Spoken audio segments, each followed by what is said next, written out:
नए इलाके में खुशबू रचते हैं हाथ। स्पर्श भाग एक। हिंदी। अरुण कमल। सवालों के जवाब। पहला, निम्नलिखित प्रश्नों के उत्तर दीजिए। क, नए बसते इलाके में कवि रास्ता क्यों भूल जाता है?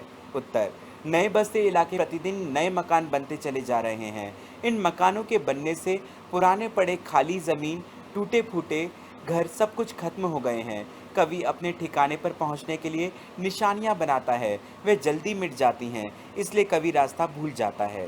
ख, कविता में कौन कौन से पुराने निशानों का उल्लेख किया गया है? उत्तर, कविता में पीपल का पेड़, ढहा हुआ घर, जमीन का खाली टुकड़ा, बिना रंग वाले लोहे के फाटक वाला मकान पुराने निशानों का उल्लेख है।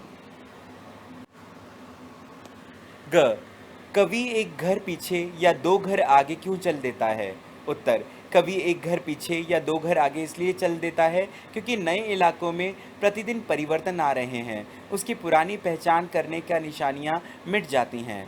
घ, वसंत का गया पतझड़ और बैसाख का गया भादो को लौटा से क्या अभिप्राय है? उत्तर, कवि ने इस पंक्तियों में तेजी से बदलते दुनिया की ओर इशारा किया है। वे बताते हैं कि जब वो नए बसते इलाके में कुछ दिन बाद आते हैं तो उन्हें हर चीज़ नई मालूम पड़ती है। उन्हें लगता है वो सालों बाद आए हैं। च, इस कविता में कवि ने शहरों की को किस विडंबना की ओर संकेत किया है? उत्तर, इस कविता में कवि ने शहरों की इस विडंबना की ओर संकेत किया है कि जीवन की सहजता समाप्त होती जा रही है। बनावटी चीजों के प्रति लोगों का लगाव बढ़ता जा रहा है। सब आगे निकलना चाहते हैं। आपसी प्रेम, आत्मीयता घटती जा रही है।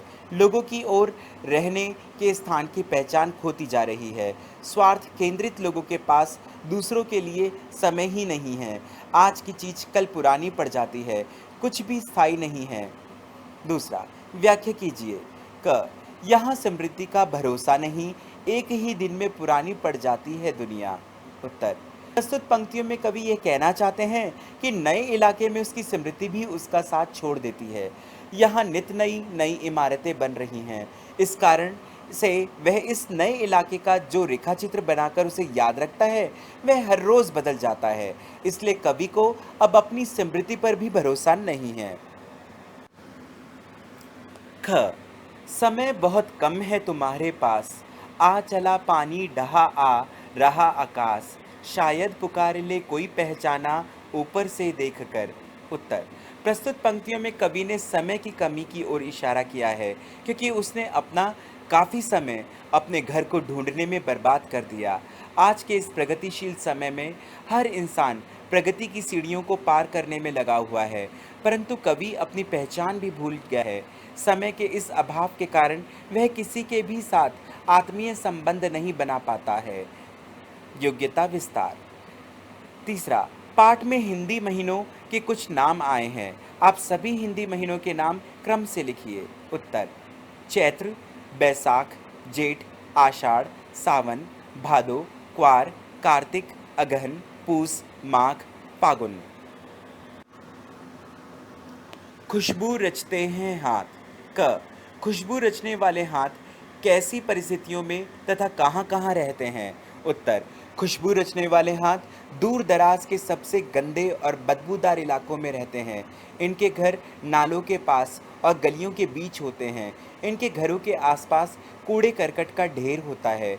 यहाँ इतनी बदबू होती है कि सर फट जाता है। ये सारी दुनिया की गंदगी के बीच रहते हैं जो अत्यंत दयनीय हैं। ख, कविता में कितने तरह के हाथों की चर्चा हुई है? उत्तर, कविता में उभरी नसों वाले हाथ, पीपल के पत्तों से नए नए हाथ, गंदे कटे पिटे हाथ, घिसे नाखूनों वाले हाथ, जूही की डाल से खुशबूदार हाथ, जख्म से फटे हाथ जैसे हाथों की चर्चा हुई है। ग, कवि ने यह क्यों कहा है कि खुशबू रचते हैं हाथ? उत्तर, कवि ने ऐसा इसलिए कहा है क्योंकि अगरबत्ती जिसका प्रयोग सुगंध फैलाने के लिए किया जाता है का निर्माण हाथों द्वारा किया जाता है। घ, जहाँ अगरबत्ती बनती है वहाँ का माहौल कैसा होता है? उत्तर, जहाँ अगरबत्तियाँ बनती हैं वहाँ का माहौल बड़ा ही गंदा होता है। अगरबत्तियाँ गंदी बस्तियों में बनाई जाती हैं। ये बस्तियाँ अधिकतर गंदे नालों के किनारे पर स्थित होती हैं, जहाँ जगह जगह कूड़े के ढेर व गंदगी का राज होता है। चारों तरफ बदबू फैली होती है। ढ इस कविता को लिखने का मुख्य उद्देश्य क्या है? उत्तर, इस कविता को लिखने का मुख्य उद्देश्य गरीब मजदूरों की दयनीय दशा की ओर ध्यान आकर्षित करना है। इस प्रकार कवि उनके उद्धार के प्रति चेतना जागृत करना चाहता है। वह चाहता है कि इन श्रमिकों की दयनीय दशा को सुधारा जाए, इनके रहने की दशा को स्वास्थ्यप्रद बनाया जाए। 2 व्याख्या कीजिए। क पहला, पीपल के पत्ते से नए नए हाथ, जूही की डाल से खुशबूदार हाथ। उत्तर, इन पंक्तियों में बच्चों की ओर की इशारा किया गया है, जिनके हाथ पीपल के पत्तों की तरह कोमल नए हैं, जिनमें जूही की डाल जैसी खुशबू आती है, परंतु अगरबत्ती बनाते बनाते उनके कोमल हाथ खुरदुरे हो गए हैं। उनकी कोमलता और सुगंध गायब हो जाती है। दूसरा, दुनिया की सारी गंदगी के बीच दुनिया सारी खुशबू रचते रहते हैं हाथ। उत्तर, कवि कहता है कि खुशबू रहने वाले हाथ अर्थात अगरबत्ती बनाने वाले लोग स्वयं कितने गंदे वातावरण में रहते हैं, इनकी कल्पना करना भी कठिन है।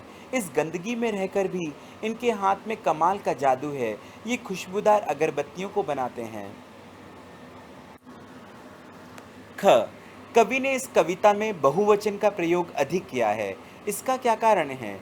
उत्तर, कवि ने इस कविता में किसी खास एक व्यक्ति का वर्णन नहीं किया है, बल्कि एक समाज का वर्णन किया है। इस कारण इस कविता में बहुवचन का प्रयोग अधिक किया गया है। ग कवि ने हाथों के लिए कौन-कौन से विशेषणों का प्रयोग किया है? उत्तर, कवि ने हाथों के लिए निम्नलिखित विशेषणों का प्रयोग किया है। पहला, उभरी नसों वाले हाथ। दूसरा, गंदे नाखूनों वाले हाथ। तीसरा, पत्तों से नए हाथ। चौथा, खुशबूदार हाथ। पांचवा, गंदे कटे पिटे हाथ। छठा, फटे हुए हाथ। सातवां, खुशबू से रचते हाथ। If you like the video, don't forget to press the like button and subscribe the channel for more videos. Thank you.